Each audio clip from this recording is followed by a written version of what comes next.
One of the things we always say is more people need to speak out. We need more parents coming forward, blowing the whistle on these things and making it very damn clear that it's not acceptable to them. So today we have another Olympia School District parent who is upset by something that just this school year, in the beginning of the school year, she found out was being taught to her kids. So she was looking again proactively through her child's fourth grader, right, Nicole? Fourth grader, okay? Through her child's, the upcoming agenda for classes. So this is what she saw. September 23rd through 27th. So it has, some things, teacher's corner, upcoming dates, things we're going to be doing. It says this week, fluency assessments, math unit, sentences and paragraphs, and then identity unit. Identity unit.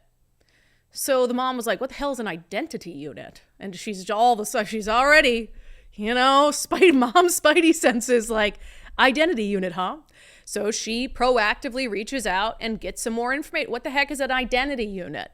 Because again, remember, under 2081, the Parental Bill of Rights, parents are supposed to be notified about any lessons proactively that involve controversial things like gender ideology. So they have ample opportunity to either address it with their child before they go to class, so they know what they're getting into, or to opt their child out. So this parent is already annoyed because it's like, here she sees, here's what's happening in class this week. There's an identity unit. She hasn't been told anything about it. She has to proactively reach out to the school and ask them. So she gets this little descriptor of what it is. So the teacher's name is Emily Hamilton, fourth grade teacher in the Olympia School District. And it says identity year start lessons. So this is the identity unit, and it's got some out loud reading. And then it says activities lessons, rainbow name acronyms, pronouns, celebrating names, identities and characteristics adopted from equality human rights, identity flowers, and a final project, identity posters. So the mom's like, for the love of God, does my child have to do this? So she calls the school, decides you should have told me about this. My fourth grade son, again, fourth grade, is not going to be participating in this.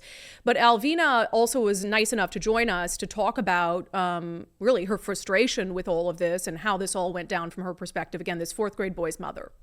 Alvina, welcome to Undivided. Thank you for having me. Yeah, so how many kids do you have in the Olympia School District? I currently have 3 kids. I have a 4th grader, a 2nd grader, and a preschooler. How's it going? Are you happy with OSD? Not exactly, no. What's wrong with it? As if I have to ask, but yeah, go ahead. So just this last Monday, I received a weekly update email from my 4th grader's teacher, Mix Hamilton at McLean Elementary School. And these emails come every Monday. Yeah. Mix is their first name? That's their title. Instead of Mr. or Mrs., it's Mix. Okay. All right. And so we received the weekly email update listing what they'd be going through for the week, lesson wise. And at the end, I noticed it said identity unit. And in my own mind, I kind of already knew what that was going to refer to, but I did a quick Google search just to make sure before I emailed them back. And it has to do with pronouns and gender identity and all of that. So I did email the teacher and asked, what is this unit about? She responded that it was to teach them about pronouns, allow them to identify what gender or other garbage they want to be, and that if my son wanted to opt out of it, he could. So I went ahead and emailed the principal about it, telling them that I did want to opt out, that we don't believe in filling children's minds with this stuff at this young of an age. Yeah, so MX, and I was just looking, so the teachers identifies as they, them, so clearly pronouns are important to this teacher. So is this a teacher that you've had concerns about in the past? So we're still, I would say, fairly new to McLean. We had homeschooled for about 2 years and had to make the very difficult decision to place my son into school, public school, because of disabilities, with ADHD and possibly autism, and it wasn't working for him to be at home anymore. So I knew she was there. And I was very apprehensive knowing he was going to be going into the fourth grade, that would be the teacher that he received, possibly. But I didn't know much about them to really make a judgment or a decision. So I was giving the benefit of the doubt when we received teacher assignments. They seemed very welcoming when we went to the back to school night. There wasn't any red flags that were going up at that point. Yeah. Until just this week. Well, because I think, an adult being transgender is one thing. And I'm not really laughing at that. I'm laughing at the ridiculousness of, a fourth grader has an identity course and it happens to be with a teacher who identifies as they, them. It's like, okay, of course. But it's how that translates to kids and if it's forced on kids, which is obviously the issue. So first of all, my understanding of the voter-backed initiative says that if there are lessons of this nature, that parents need to be notified about them so they have ample opportunity to opt out. Yes. Were you ever, is the only reason you knew about it because you happened to see it? Yes, I did not receive any kind of email notification, written, verbal, any other way until I received the weekly update and then emailed the teacher directly. And had I not emailed them, I wouldn't have known, probably like many other parents who probably just glance at that email and they're like, okay, whatever, but there was no prior notification. Yeah, and has that been explained to you? Because I have read the communication you had with the school. Have you had any other communication where they've explained why you weren't notified about it? No. Okay. Are you planning to ask them about that? Yes. Yeah. So this lesson, I'm now seeing the kind of name, identity, year start lessons where it kind of goes through a couple reading exercises. It has a unit opener, rainbow name acronyms, pronouns, celebrating names, identities and characteristics, identity flowers, and a final project of identity posters. Okay. So your child will not be participating in any of that. No, they have been dismissing him from class to go into a quiet room. Is what he calls it, during that lesson time where he's allowed to play a game on the computer. Are you worried about what that might mean for your child? I mean, in fourth grade, I'm just thinking if they got to be taken out of the room while the class does other activities like making posters and things like that, that it might make him seem like an outcast. I have asked him, has anybody explained to you why you're being taken out of the class? And he says no. And I asked him if any of his classmates have asked, and thankfully, no, they haven't. But that would be a concern, coming from a child's standpoint of, I don't think it's right that he hasn't been told why he's being removed from the room. And he's also missing out on valuable academic time to cover an agenda-based curriculum. And that's the point, right? Which is like, a kid can opt out, but you shouldn't have to opt your kid out because this shouldn't be a lesson. You hit it right on the head, which is this lesson is taking time for academics in a school district where test scores are not great. So as a parent, I mean, you homeschooled, you're saying that for this particular child of yours, homeschooling just is not an option. No. Yeah. What about private school? No. We are a one-income family. We can't afford that, just like probably 90% of the other families.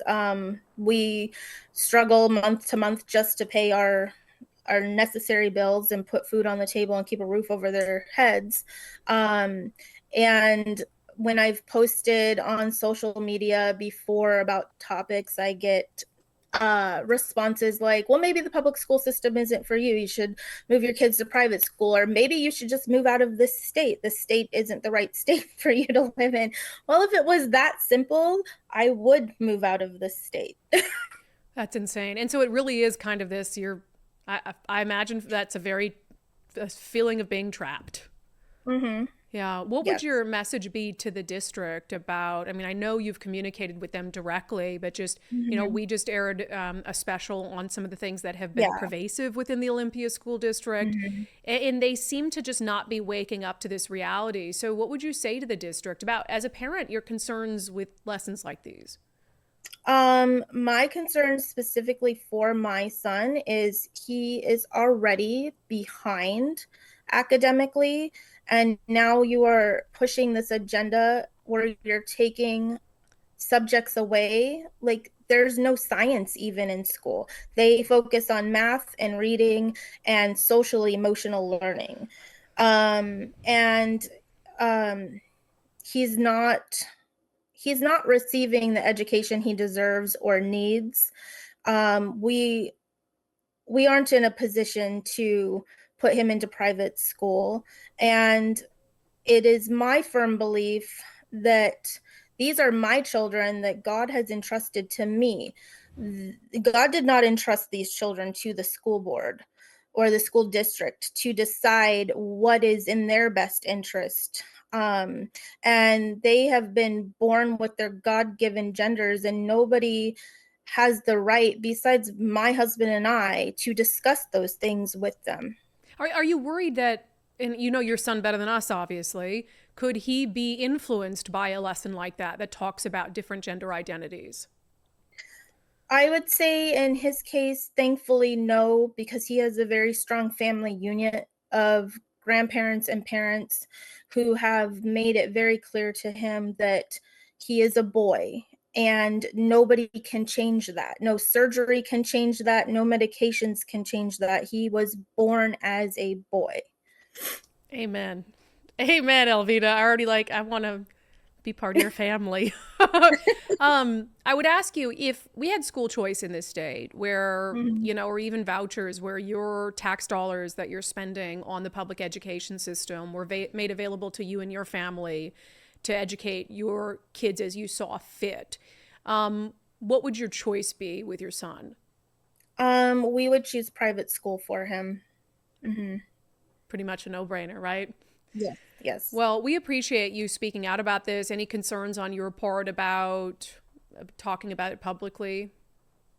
I mean, I'm sure that there's going to be people that even I know that see this and will not like what I have to say. I've already faced that last year with the Black Lives Matter movement. My kids are in Cub Scouts, and I spoke up on the district Facebook page saying that my kids wouldn't be participating, and we lost a scout because his mother was a teacher at a local school and didn't agree with me, and didn't want to align herself with people that didn't share her same views. But I am in my 40s, and I don't care what people think of me anymore. What matters most to me is what my children think of me, what my family thinks of me, and what God thinks of me. Yeah, and I imagine that when you guys are doing your scout thing, you don't ask the kids, what are your parents' political views, whether No, we're going to we accept do not you. bring politics or religion Yeah, into our meetings or our lessons at all. yeah. We are welcoming of all, you know, um identities and religions. We welcome people. We don't judge people. That's not our place. But we also aren't going to allow people to indoctrinate our children with their agendas. Amen. Well, Alvina, thank you so much for bringing this to our You're welcome. attention, and please update us if there's any developments, okay? I will. Thank you. Love it. We need more parents like Alvina Ross. We absolutely like Jake McCullough. And man, I mean, I love what she says. Like, I'm 40. I don't care what anybody thinks of me. It's like, that's what we need, right? And also understanding you're on the right side of this. There's no reason in the world that fourth graders need to start the school year with a lesson on pronouns and making posters that display, different types of pronouns and who you are and how you identify in the fourth grade. That's ridiculous. That's honestly, it should be criminal. It's insane. And you've got a teacher that identifies as they, them, which now you're forcing. And I even have, frankly, I'm done. I have a problem with that too. I'm not doing it anymore. Like, I used to be much more like, hey, if you're an adult, you do you, and I'll call you how you want to call it. You're a teacher, and you're having your kids refer to you as MX Hamilton, Mix Hamilton. And then you are going to invariably explain to them that that means you're neither a boy nor a girl, you're a they, them, which isn't a thing. And you're doing that to fourth graders. And you're confusing the hell out of them, and no wonder why we have more and more kids who are identifying as transgender, because they're being indoctrinated from such an early age. And then you've got parents who, if they weren't absolutely laser focused on every single email that came out from that school, they wouldn't know that her fourth grade son was being sent to class and he was having a whole lesson plan and activities in the fourth grade on pronouns, celebrating names, rainbow name acronyms, identities and characteristics, identity posters, identity flowers.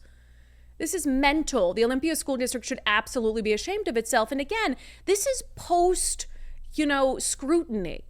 They've been under scrutiny for a long time. Our documentary was just sort of the collection of all of these stories that have been done about them. And yet, even the seventh graders featured in the documentary, they go to school and they're getting these, they have an assignment where they're getting banned book playing cards about gender queer and two boys kissing. That school doesn't give a you know what. They don't care until more people speak out. Like this mom, Alvina Ross, who, and you have to feel for these parents, they would rather send their kids anywhere else.